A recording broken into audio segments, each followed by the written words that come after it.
धार्मिक उमंग से बड़ा काम होना। प्लीज़ दोस्तों चैनल को सब्सक्राइब करें, लाइक और शेयर तो जरूर करना दोस्तों। किंतु सन्यासी क्या त्याग करेंगे? ऐसा क्या अपने ऊपर क्यों लेंगे?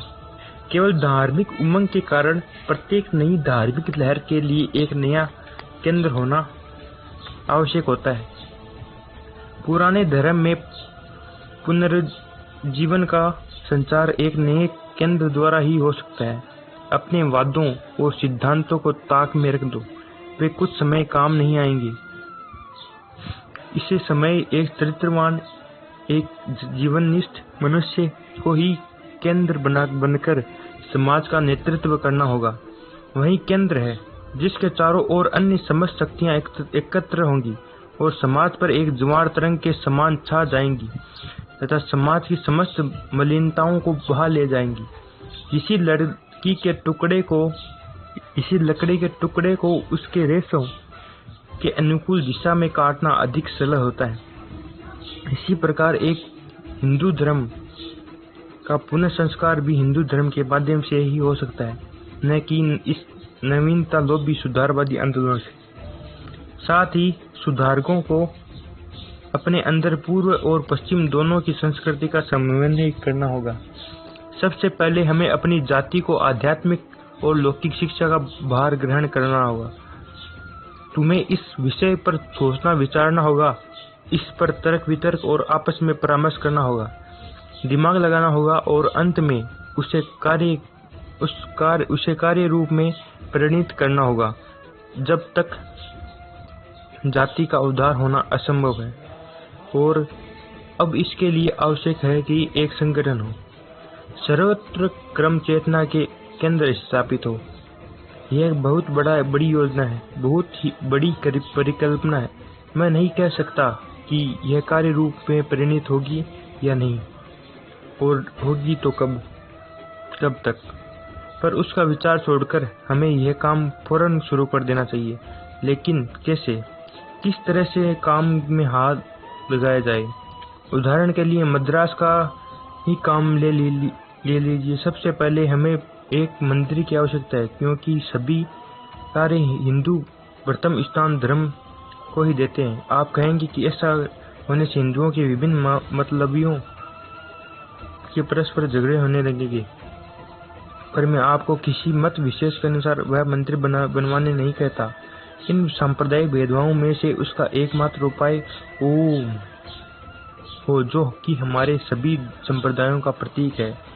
यदि हिंदुओं में कोई ऐसा संप्रदाय है जो ओमकार न माने, तो समझ लीजिए कि वह हिंदू कहलाने योग्य नहीं है। उस मंदिर में सब लोग अपने अपने संप्रदाय के अनुसार ही उस हिंदुत्व की व्याख्या कर सकेंगे, पर यह मंदिर सबके मिलन का केंद्र होगा।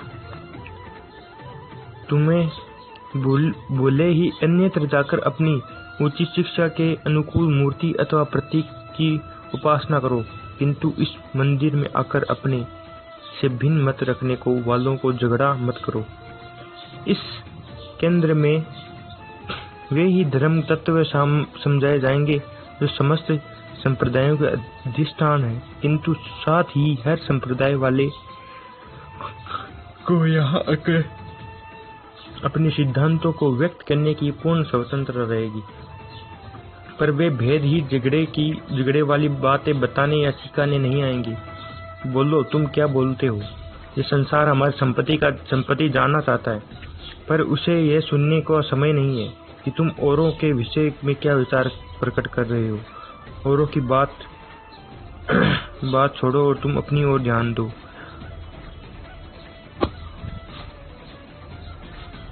लौकिक एवं धार्मिक आचार्यों का प्रशिक्षण। इस मंदिर के साथ एक और संस्था है जिसमें ऐसे शिक्षक तैयार किए जाएं जो लोगों में धर्म प्रचार करने एवं उन्हें लौकिक शिक्षा देने के हेतु सर्वत्र भ्रमण कर रहे हैं। उन्हें दोनों काम करने होंगे। जैसे हम धर्म का प्रचार द्वार द्वार जाकर करते हैं, वैसे ही हमें लौकिक ज्ञान का भी प्रचार करना पड़ेगा। यह काम आसानी से हो सकता है। इन्हीं धर्म प्रचारकों तथा व्याख्याताओं के द्वारा हमारे कार्य का विस्तार होता जाएगा और क्रमशः अन्य व्यवस्थानों के मंदिर प्रतिष्ठित होंगे और अन्य कार्य समस्त भारत को व्याप्त कर लेगी। यह मेरी योजना है। यह योजना तुमको बड़ी भारी मालूम होगी, पर इसी अवस्था है। तुम यह पूछ सकते हो कि इस काम के लिए धन कहाँ से आएगा। वास्तविक आवश्यकता धन की नहीं, धन का कोई महत्व नहीं। पिछले 12 वर्षों में मुझे कभी